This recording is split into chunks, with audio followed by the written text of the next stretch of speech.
training and physiotherapy. Together, we will discuss any topic you can think of when it comes to training and rehab. From the carnivore diet to hip impingement, you can be sure that all your questions will be answered. Enjoy this week's episode. All right, so I'll let you just go. Go for it, John. Jump in, no pretense, no like, hey, how you doing? No like, Hey. How's your life been since I haven't been there? I know you've been very upset without me. I've been following you online, all your content. I can just tell like the mood's going down. Yeah, I just don't have the same spunk. I appreciate your comments and coming to my defense with the trolls on Instagram. Yeah, somebody said you looked out of shape. All right, fair enough. Well, it was funny because his comment was like, I assume this exercise doesn't work because this dude's like not in shape. I'm like, okay, that's not really. Also, have you seen every Olympic weightlifter? Like, they're just giant humans. Like, some people are just built. Well, yeah. If he saw you bench press, you would think differently. Right. I mean, there were like powerlifters I knew that were like chubby, but could still squat like 600 pounds. So, whatever. Vanity. Anyways, what do you got for me? So, I wrote this little essay that I'm going to post on my blog, the Physio blog. And I'll probably do something on Instagram too at Physio Live. But I've been thinking a lot about this, and now that I'm not a trainer and I'm building a fitness platform, I still care so much about movement because I think it's like we've talked about, it's the bedrock. It's the thing that you need to build everything else on top of. But it's like, how can I provide people with good movement without being a trainer anymore? So I thought about like, what are the things I say the most to people that are probably the most essential things that are also as universal as possible, like spread across every exercise. So I wrote a little essay that has 4 basic movement principles that I think if you were to follow these and sort of spread them across universally, you'd probably become pretty athletic and you wouldn't really need to be around me as a trainer. Okay. Like what? Oh, I don't know. I just made all that up. I don't have these 4 principles at all. I'll go through them. So the first one, and again, this is going through very simple like gym movements. I'm not talking about like speed training because some of these rules do change when we talk about, speed training and running. Because the first one is find balance in your foot. So this is the thing that I tell everybody in almost every exercise, including upper body exercises, including like a standing overhead press. It's anytime you're standing, anytime you're doing a lower body exercise, anytime you're on one foot, if your foot is balanced between the heel and the forefoot, your joints are probably in a good position. Totally agree. I mean, I'm obsessed with the foot. Yep. I mean, I always say that's the interface between you and the earth. And same with the arch of the foot too. If you have a nice arch in your foot, your knee's probably in a good position, your hips probably in a good position. But anyway, continue. Yeah, I would say like kind of the first thing you said and the arch are kind of the same thing, basically. Yep. So yeah, if you line up your ankle right, it's gonna line up your knee and everything's gonna fall into place. Yep.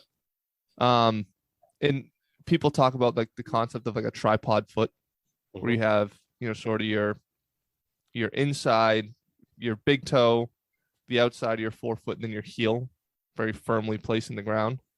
If you have that all the time, you're probably moving well through whatever it is that you're doing. Obviously, there's moments like when you do a lunge that those balance mechanics might change a little bit, but you start, like if I'm doing a forward lunge, I start and I step on my heel and then I transfer to the rest of my foot. And then I want to find balance once I'm there. And then I'm going to push back off. Correct. Okay. So that's principle 1 is basically stable foot. Is that how you'd say it? Yep. Yeah. Cause it's just so easy for people to visualize. Like it's so easy for people to conceptually understand. Oh, I just need to be balanced in my foot and I'm probably okay. I think I like the idea of adaptive foot better. Yes, you want stability, but you want the foot is so complicated. That's why I love it. It's you have that sort of perfect position, but it also has to be able to absorb shock and those ground reaction forces. So like the idea of it being dynamically stable, I think that's probably the best way to say it. Of course. Number 2, squeeze your butt cheeks. This is either, your glutes are your engine, and we've talked about this numerous times. Mhm. I even think you said in one of our recent episodes, you think like the glutes are the most important exercise muscle in the body I would say there's like an epidemic of weak glutes. that cause just so many problems. Yeah, especially like glute medius is like a huge hole in everybody's game. So I think you solve some glute weakness, you solve a lot of issues. Yep. But so pretty much the way I said it was whenever your shoulders, hips, and knees are in a straight line, your glutes should be turned on. They should be squeezed. So let's say you're doing a plank where your shoulders, hips, and knees are in a straight line, glutes should be squeezed. If I'm standing up, glutes should be squeezed. And now, of course, it doesn't have to be like an aggressive squeeze every single time. Of course, in the gym, you might want to exaggerate, but in standing posture, you should feel a little bit of firmness in your glutes. Now, over time, it should be easy to hold that position, where in the beginning it might be a little more challenging. But if you put your glutes in a good position, you're putting your pelvis in a good position, and you're probably also putting your thoracic spine and knees in a good position as a result. Yeah, I agree. I think the amount with anything, the amount of muscle contraction should meet the demand of the activity, right? So I don't think you need to be like standing clenching, Right, maybe, exactly. Maybe it's like, I don't know, arbitrary number here, like 10% engaged. Yep. Okay, I like it. What else? So number 3 is keep your knees outside of your big toe. So whenever you're doing a lower body exercise and you look down, your knee should just be slightly outside of that big toe. So we're just slightly externally rotating, holding some external rotation force. This goes back to that concept of the arch. If that knee starts to collapse in, then that arch is probably going to collapse as a result. You'll probably lose a whole bunch of balance up and down the chain as a result of not having that knee just in the right position. Now, it could go wider than that. It can also go in if you can hold that position, but also be good about it. But most of the time, as a general rule, knee rotated slightly outside of the big toe. Agreed. Yep. I mean, come on. I just feel like almost every knee problem is really an ankle problem. Yes, completely agree. Yeah. And at the same time, this comes to your ankle stretches as well. When you go to stretch your calf and your soleus and your gastroc, you want to be having that knee rotated slightly outside of the big toe because you're mostly tight on the inside of that calf because you're spending so much time in internal rotation. So if you can get a lot of mobility in that region, then you're going to be in good positions. Cool. I'm down with that. Number 4. This one is simple. We've heard it a million times. Keep your shoulders down and back. So this also includes lower body exercises. Like if I'm holding 2 dumbbells at my sides and I'm doing a single leg squat, shoulders down and back. If I'm doing upper body exercise, almost universally shoulders down and back. It's a simple one for people to visualize and put into practice, but it's also so universal across upper and lower body exercises. Okay. Yeah. I'm a little conflicted on this one. Go for it. So I think it makes sense because so many people are sort of rounded forward and anterior tilted at the scapula. That maybe saying down and back kind of puts them in a more neutral position. But if you're shoulders in a pretty decent position normally, if you say down and back to that person, they kind of pack it all in, and then that kind of changes what happens at the glenohumeral joint. So let's take the motion of abduction, for example.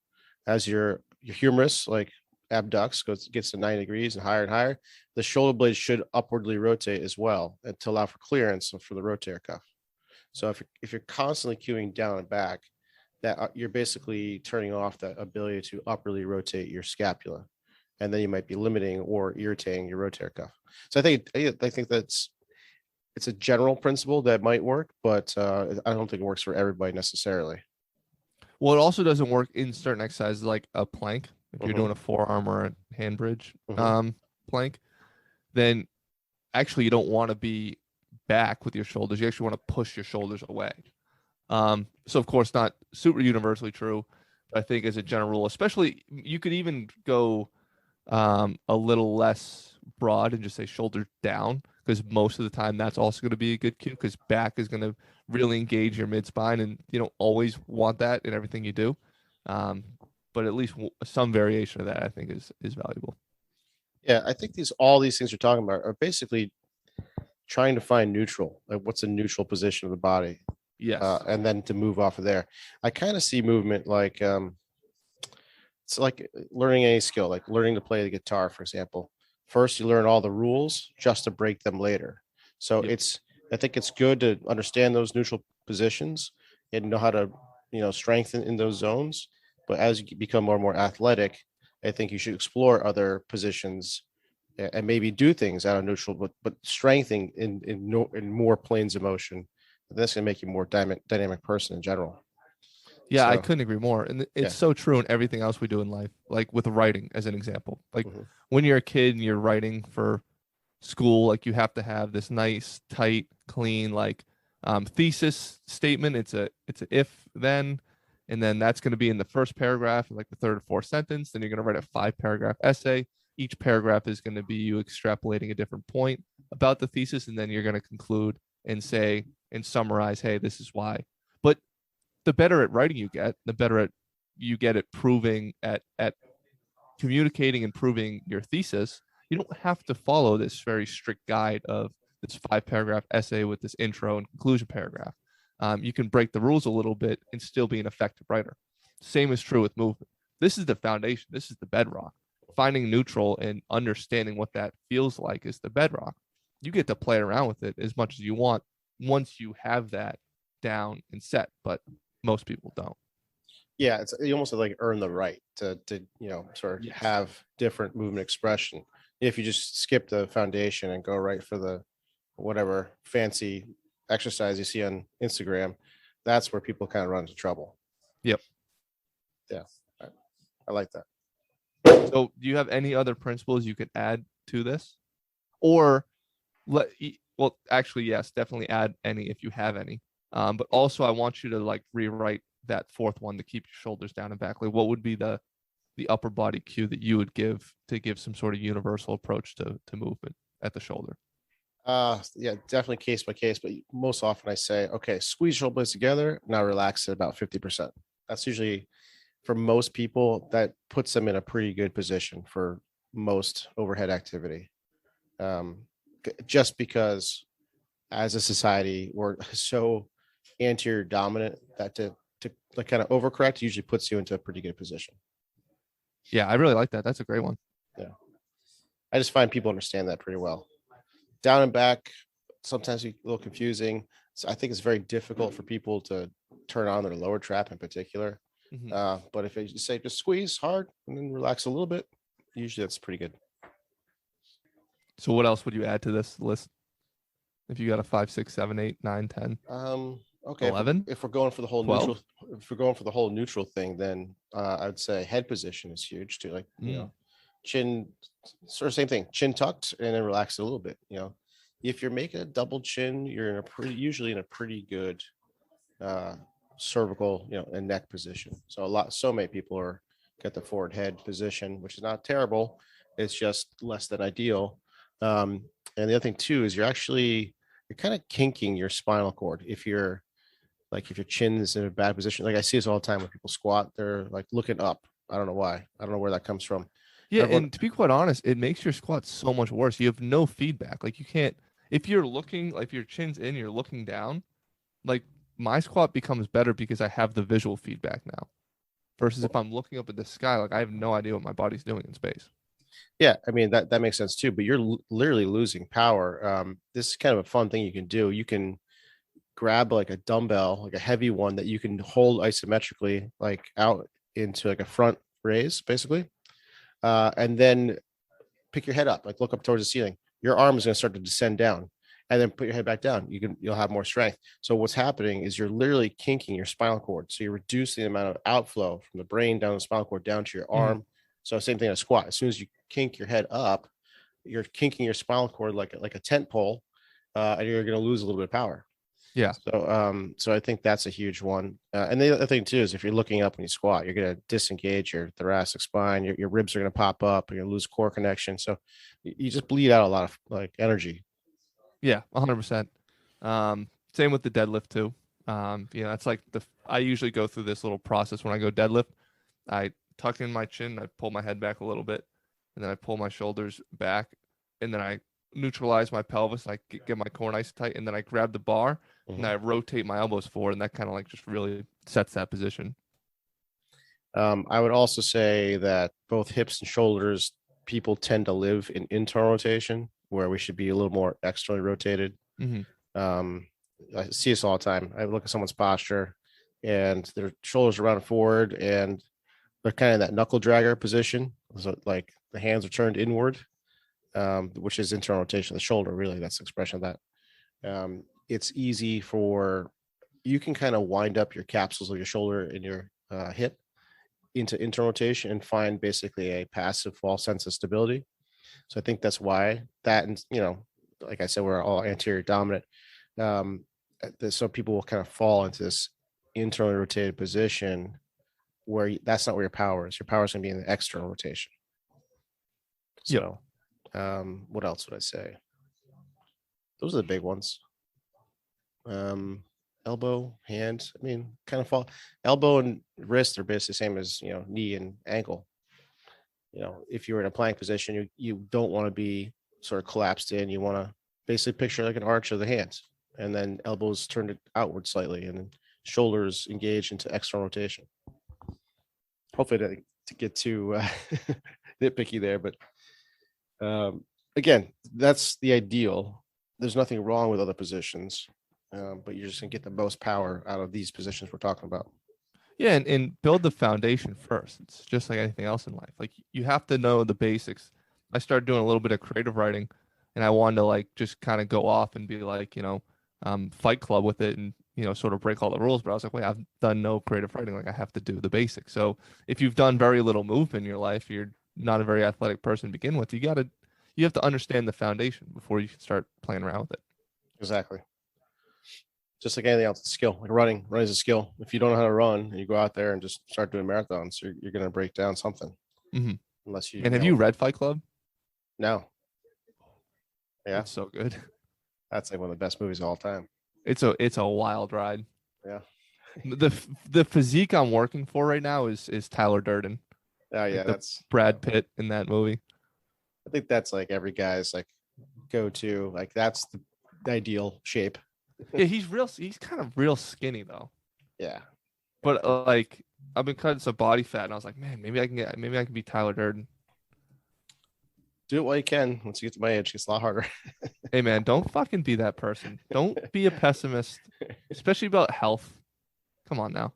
Oh, I got a little piece of news that you might hate. I did CrossFit the other day, first time. Yeah, you were telling me you were going to. How'd that go? I loved it. It was awesome. I couldn't walk for a day. It was great.